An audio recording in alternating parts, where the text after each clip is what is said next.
하나님이 기쁘시게 받으시는 것이란 제목으로 은혜를 나누려고 합니다. 사람들은 기쁜 일이 있고 감사한 일이 있을 때 선물로 서로를 섬기곤 합니다. 생일이나 명절, 기념일들을 챙기면서 서로에 대한 안부를 물어보는 것이죠.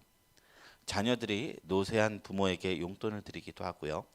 그것을 도로 어린 손주들에게 돌려주는 장면, 이런 것들을 보면 참 서로에게 우리가 마음을 보여줄 수 없으니까 물질에 있는 곳에 마음이 있다고 물질로 그나마 마음을 대신하는 것 같아서 보기에 참 흐뭇합니다.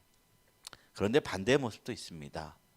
사업이 좀 더 잘 풀리기 위해서 담당하는 공무원을 찾아가 봉투를 주는 것, 자신의 자녀를 좀 더 잘 봐달라는 마음에 담당 교사에게 촌지를 주는 것, 하나님께 드리는 예배를 드리면서도 은근하게 봉투를 기대하는 고역자들, 겉으로 보기에 미덕이라고 부를 때도 있지만 이런 것들이 결국 공동체를 망치는 행동이 돼서 그것을 알았기에 법으로 금지한 것이겠죠. 작년에 이제 성황리에 마무리되었던 드라마 한 편이 있었습니다. 더 글로리. 여러분들 보셨죠? 거기에 보면 하도영이라는 재벌 2세 출신의 캐릭터가 이런 말을 한 바가 있습니다. 돈으로 해결할 수 있는 문제가 제일 쉬운 거라니까. 저는 재벌도 아니고 돈이 많아 본 적도 없어서 그런 생각을 해본 적이 없었습니다. 돈이 제일 무서웠어요. 그런데 생각해 보니까 이 말이 맞는 말이었어요. 유전무죄, 무전유죄가 되는 사회를 상상해 보았습니다. 돈만 있으면 무엇을 해도 거칠 것이 없고 돈만 있으면 원하는 모든 것을 이룰 수 있는 사회. 사람의 존귀함도 돈으로 짓누를 수 있는 사회. 그런 사회가 되면 부자들은요 정말로 유사전능함을 느끼고 살겠구나. 그래서 그런가 그 드라마에서 악역 역할을 했던 여자 배우가 자기 후배한테 유럽 여행권 하나 주고 자기가 해야 하는 일을 다 맡기고 나서 이렇게 말하는 장면이 나와요. 그 후배는 유럽 여행권이 받은 것이 너무 좋아서 뛰어서 가고 있는데 그 신나는 뒷모습을 보며 그 악역 여배우가 이런 말을 합니다. 저봐, 나는 이 유럽 여행권 하나로 저 아이의 신이 되었어. 그러곤 비웃습니다. 그런 사람들에게 돈으로 자기의 어려움을 해결하고 돈으로 자기가 하고 싶은 대로 사는 삶이 얼마나 쉬울까. 그리고 그 사람들이 쓰는 돈에는 정말로 마음이 담겨 있는 것일까. 그리고 그 사회를 살아가는 그 사람을 제외한 얼마나 많은 사람들은 좌절을 당하며 살고 있을까. 돈이라는 것은요 단순히 물질이기 때문에 선악이 없습니다. 그러나 그 물질을 사용하는 의도에 따라서 이 재물이, 이 물질이 악이 되기도 하고 선이 되기도 합니다. 물론 그 여배우가 준 유럽 여행권은 쉽사리 줄 수 없는 것이었고 받는 사람도 도움이 되는 것이지만 그 악한 마음이 결코 미덕이라 부를 수 없는 것이 되어버렸습니다. 누가복음 21장 41절 이하에 보면 부자와 가난한 과부의 헌금에 대한 비유가 나옵니다. 부자는요 많은 돈을 헌물합니다. 그리고 한 과부는 2렙돈을 냅니다. 2렙돈의 돈의 가치가 얼마냐면 예수님이 그런 말을 했어요. 참새 2마리가 한 아사리온에 팔리는 건 아니냐. 그러니까 아사리온의 8분의 1의 가치가 되는 게 2렙돈이에요. 그러니까 계산해 보면 참새 반마리의 가치가 2렙돈이라는 겁니다. 이 참새 한 마리를 살 수 없는 이 돈을 헌물했는데요. 간식을 먹기도 버거울 정도로 작은 돈을 헌물한 건데요. 주님의 생각은 달랐습니다. 여기 있는 모든 사람보다 그 과부의 헌물이 가장 컸다. 가난한 가운데 자신의 생활비 전부 넣은 그 마음이 가장 크다. 이렇게 말씀하신 것입니다. 우리가 하나님을 섬길 때, 특히 물질로 섬길 때 가장 중요하게 생각해야 되는 점이 이것입니다. 재물을 내느냐 안 내느냐보다 얼마나 내느냐, 얼마나 내지 말아야 되느냐보다 하나님이 보시는 것은 그 중심임을 기억해야 할 것입니다. 마음가짐을 기쁘게 받아야 된다는 것입니다. 그래서 고린도후서 9장 7절에 헌금 봉투에 쓰여 있는 말씀들이죠. 각각 그 마음에 정한 대로 할 것이요 인색함으로나 억지로 하지 말지니 하나님은 즐겨내는 자를 사랑하느니라. 즐겨내는 마음을 하나님은 사랑한다는 것입니다. 우리 마음을 담을 행실이 아름다운 열매를 맺게 되는 것입니다. 그러니 우리는 언제나 행실을 하기 전에 마음을 봐야 합니다. 내가 지금 하나님 앞에 어떤 마음으로 드리고 있는가? 하나님이 제일 기쁘시게 받으시는 것이 무엇인가? 오늘 시편 말씀은 우리에게 그 길잡이가 되는 말씀이라고 볼 수 있는 것입니다. 먼저 본문을 살펴봅니다. 다윗은 구원을 받은 것 같아요. 1, 2절 말씀이에요. 내가 여호와를 기다리고 기다렸더니 귀를 기울이사 나를 부르심을 들으셨도다.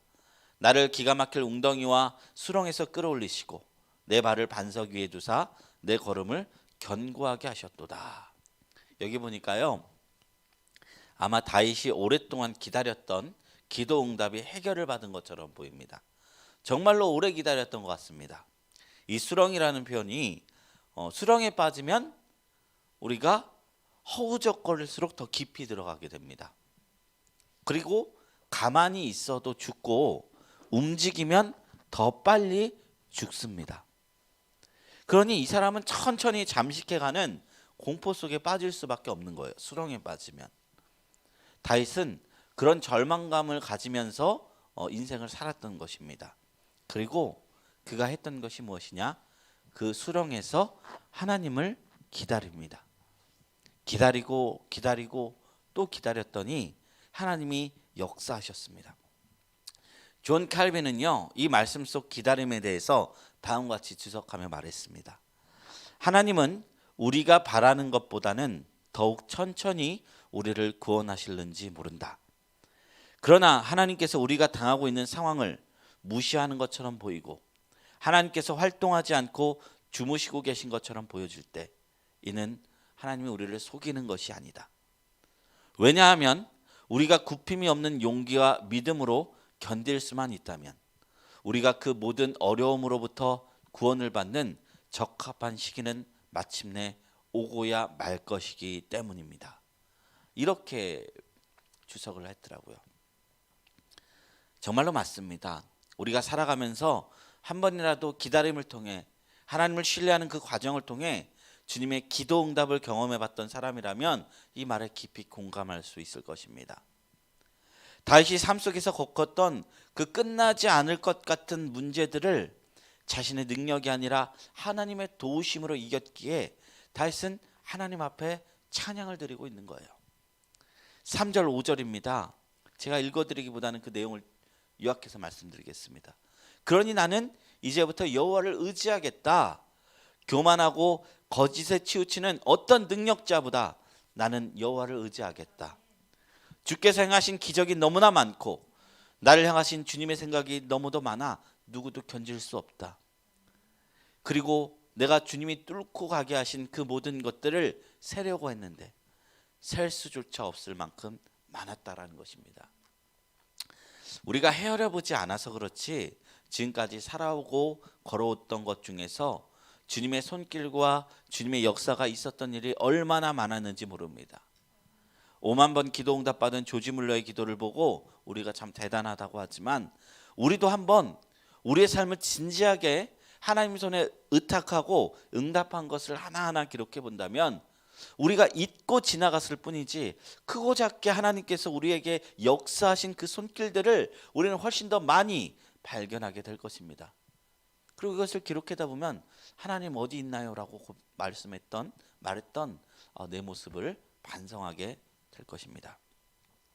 다윗은 헤아려보고 기쁜 나머지 하나님을 찬양합니다.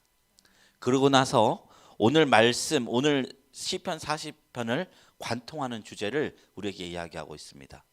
하나님이 무엇을 기뻐하시는 거야? 6절 말씀이에요.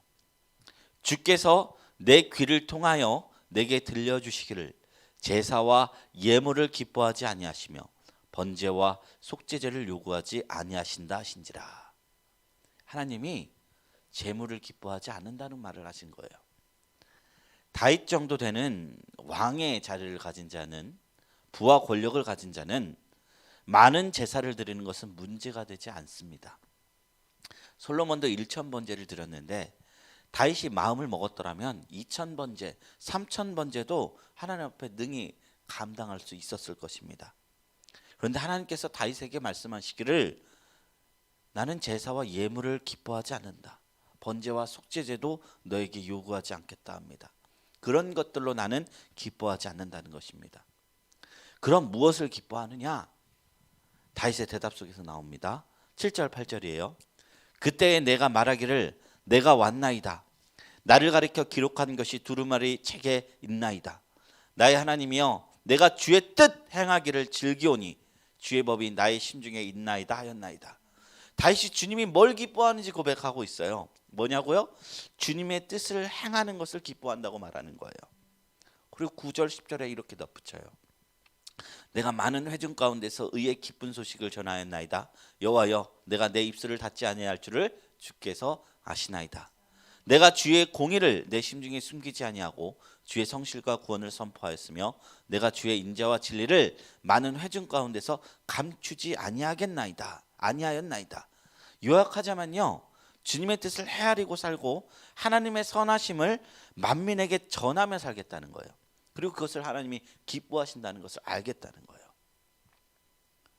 사랑하는 성도 여러분, 하나님은 우리가 은밀히 얼마를 내는 것보다 주님의 뜻을, 주님의 사랑을 내 인생을 통해서 드러내는 것을 더욱더 기뻐하십니다.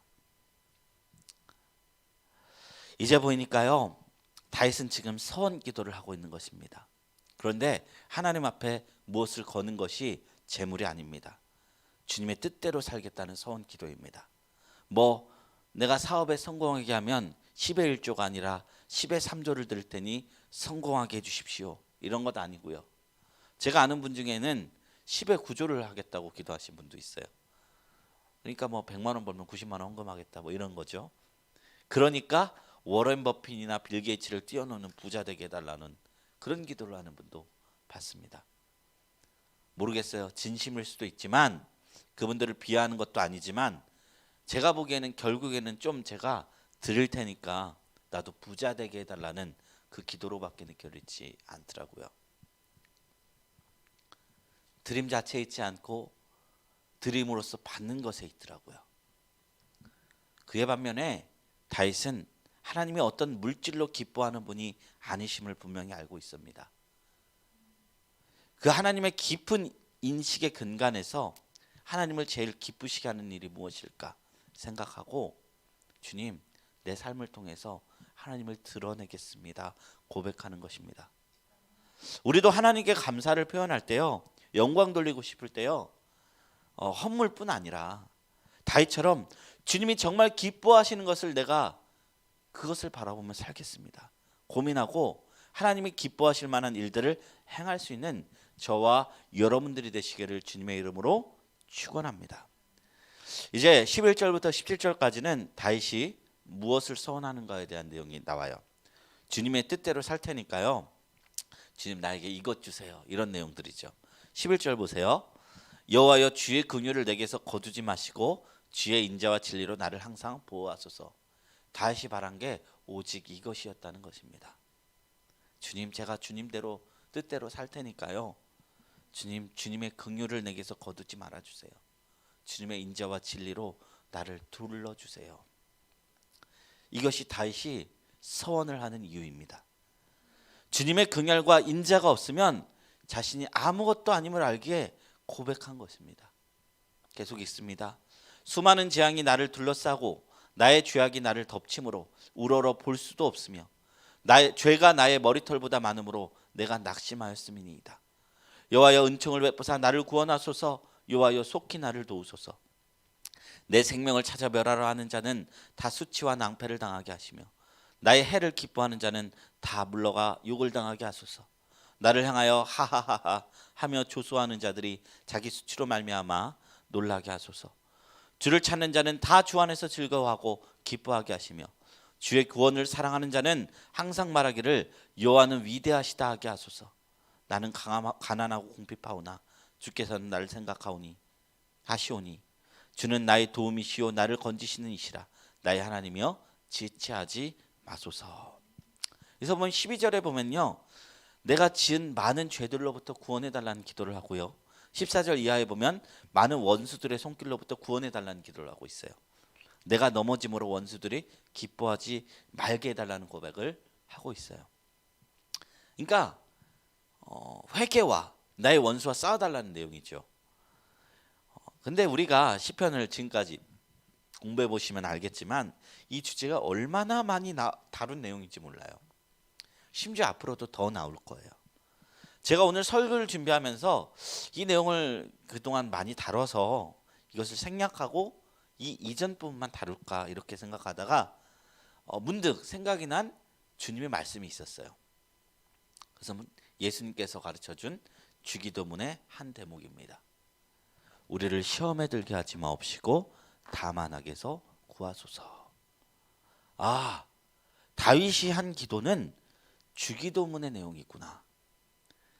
이 기도는 자주 해야 하는 기도가 아니라 우리가 항상 읊조려야 하는 기도로구나. 다윗이 악에서 구원해달라고, 이 죄에서 구원해달라고 얘기하고 있고요, 원수의 손길에서 구원해달라, 시험에 빠지지 않게 해달라고 구하고 있는 거예요. 항상 해야 되는 기도인 거예요. 우리도 계속해서 반복해서 기도해도 됩니다. 악에서 구원해달라고 해요. 악이란 무엇입니까? 살인, 도둑질, 간음, 사기, 이런 것들을 말할 수 있을 것입니다. 그리고 한 걸음 더 나아가서는 악이라는 말 속에는 탐욕이나 시기, 중상 같은 우리 중심의 복잡한 죄도 포함될 것입니다. 그보다 더 깊게 들어간다면 불안한 마음, 열등의심, 의식, 믿음 없음 같은 것도 악에 속할 것입니다. 이런 것들은 우리가 살아가면서 얼마나 자주 겪는 것들입니까? 마귀, 원수는 이것을 알기에 이곳을 이용하여 우리를 넘어뜨리려 합니다. 주님은 우리의 안고 삶을 아시며 머리칼 하나라도 세심바 되시는 분이시기 때문에, 우리를 그토록 잘 아는 분이시기 때문에 우리가 얼마나 죄에 빠지기 쉬운 존재인지, 시험에 빠지기 쉬운 존재인지 주님은 아시기에 이것을 항상 읊조리라는 것이죠. 시험에 빠지지 않게 해달라고. 다윗도 그것을 알기에 자신의 죄를 고백하며 시험에 빠지지 않게 해달라고, 악에서 구원해달라고 외치는 것입니다. 그러면서 나는 가장 쉬운 제물로 하나님을 섬기는 것이 아니라 나의 전 인생을 바쳐서 주님의 뜻을 내 삶으로 나타내 살겠습니다, 이렇게 고백하는 거예요. 이 고백을 통해서 우리도 다시금 우리 자신을 바라봅니다. 하나님을 아는 우리가 하나님께 드릴 수 있는 가장 가치 있는 것은 무엇이냐? 나 자신입니다. 물질로 나를 대신하지 마십시오. 나 자신을 드리는 저와 여러분들이 되시길 주님의 이름으로 축원합니다. 빌립보서 2장 17절에 사도 바울은 이런 고백을 했어요. 만일 너의 믿음의 재물과 섬김 위에 내가 나를 전제로 드릴지라도 나는 기뻐하고 너희 무리와 함께 기뻐하리니. 자기 자신을 전제로 드리는 것을 기뻐하겠다고 하는 거예요. 전제는 무엇이에요? 포도주나 독주 같은 이런 술을 제단 위에 붓는 제사를 의미합니다. 기왕 자기 자신을 무슨 제물로 표현하자면 제물 중에 가장 유명한 제물이 뭐죠? 제사가 뭐죠? 번제잖아요. 번제. 짐승의 몸을 쪼개서 드리는 그런 번제 같은 걸로 비유하면 좋을 텐데 사도 바울은 전제라고 표현했어요. 그런 게 묵상해 보니까 의미가 있었습니다. 전제는 혼자 드릴 수 없는 제사예요. 반드시 번제나 뭐 여타 다른 제사, 그 짐승 쪼갠 것 위에 곁들여서 드리는 그런 제사입니다. 바울은 자기 자신이 번제로 드릴 수 있을 만큼 정결한 존재가 아니라는 것을 알았기 때문에 전제로 표현한 겁니다. 번제는요 흠이 없는 짐승으로만 드릴 수 있었습니다. 그러나 바울은 자신이 죄인 중에 괴수임을 알았기에 감히 번제물이 될 수 없고 전제물이다 표현한 겁니다. 영화 남한산성에 보면 이런 내용이 나와요. 이제 청나라 군대가 와서 궁지에 물린 조정이 이제 도망가다가 남한산성으로 들어갑니다. 그 안에서도 이제 시간 문제예요. 이제 그 함락되는 것은, 그러니까 그 안에서 항복해야 되느냐 아니냐로 의견이 나뉩니다. 항복을 종용하는 최명길이라는 신하가 있었습니다. 그리고 반대하는 김상원이라는 신하가 있었습니다. 이 두 부류로 나뉘게 됩니다. 사실 왕은 속으로 항복하고 싶었습니다. 그렇지만 쉽사리 그럴 수 없었던 이유가 뭐냐면 청나라 쪽에서 항복 조건으로 왕자를 인질로 요구했거든요. 아니면 왕이 직접 나와서 항복하라는 것입니다. 그러니까 백성이 몇이 죽건 항복할 수가 없었던 거예요. 그때 항복을 종용하는 최명길은 친구였던 군인 이시백과 술을 마시면서 내 목을 내놓아도 항복의 조건이 되지 않는 것에 서글퍼합니다. 왜냐? 이 사람이 원래 사신으로 가서 자신의 목을 내놓을 테니 우리 항복을 받아달라 먼저 갔었거든요. 근데 그쪽에서 네 목은 가치가 없다. 왕자를 데려오거나 아니면 왕 스스로 항복해야 된다. 그러니까 이 최명길이 괴로운 거예요. 그가 말하는 항복은 백성을 살리기 위하기였기 때문에 자신의 목숨을 내놓을 각오도 있었지만 자신의 목숨값이 너무나 하찮았기에 한탄한 것입니다. 사도 바울도 자기가 번제물이 되지 않는다는 걸 알았어요. 그 번제물은 누굽니까? 예수 그리스도입니다. 성경에서 예수님은 우리를 위한 화목제물이 되셨다고 했습니다. 주님은 하나님으로서 죄 없는 이로서 우리를 위해 자신의 목숨을 바쳐서 하나님과 우리 사이를 화목제물로 이으셨습니다. 온 인류의 죄를 속량하셨습니다. 그 자리를 사도 바울이 대신할 수 없었던 겁니다. 그러니 사도 바울은 전제라고 말하는 거예요. 전제의 특징은 뭐라고 했어요? 전제 자체로 드릴 수 없고 곁들이는 제사예요. 제물이 될 정결한 짐승 위에 포도주를 부어서 드리는 제물입니다. 곁들이는 제물인 것입니다. 그러니 사도 바울은 나는 주님과 함께 하나님 앞에 드려지는 삶을 살겠다 고백하는 겁니다. 전제가 되겠다는 것입니다. 주인공이 아니라 보조라도 좋다. 그 보조로서 드려지는 삶을 살겠다 말하는 것입니다. 내가 주인공이 아니라 예수님을 따라 예수님과 같이 드려지겠다 고백하는 것입니다. 그것을 기뻐한 것이 바울의 고백인 것입니다. 다윗도요, 하나님 앞에 내 삶을 드리겠다 했습니다. 바울도 하나님 앞에 내 삶을 드리겠다 했습니다. 우리도 하나님 앞에 드려진 바 되는 삶을 결심하게 되기를 축원합니다. 그러나 드려지되 주인공이 되려 하지 마시고 주님이 주인공이 되고 주님이 드러나는 드려짐이 되시기를, 그런 저와 여러분들이 되시기를 축원합니다. 우리 이뤄가는 교회가 희망이 있으려면 목회자도 드러나면 안 됩니다. 교회 자체도 드러나면 안 됩니다. 오직 예수님만 드러나야 될 줄로 믿습니다. 이제 말씀을 맺으려 합니다. 다윗은 마지막 구절에 이렇게 고백하고 있습니다. 17절이요. 나는 가난하고 궁핍하오나 주께서는 나를 생각하시오니 주는 나의 도움이시오 나를 건지시는 이시라. 나의 하나님이여 지체하지 마소서. 다윗은 가난하고 궁핍하고 죄 중에 있으나 그럼에도 불구하고 하나님을 도움 삼고 살아갔습니다. 그리고 하나님과 동행하겠다고 고백합니다. 우리도 부족하고 연약하지만 하나님 앞에 늘 부족한 우리 자신을 드리고 동행함으로 다윗처럼 아름다운 열매를 맺는 삶이 되시기를 주님의 이름으로 축원합니다.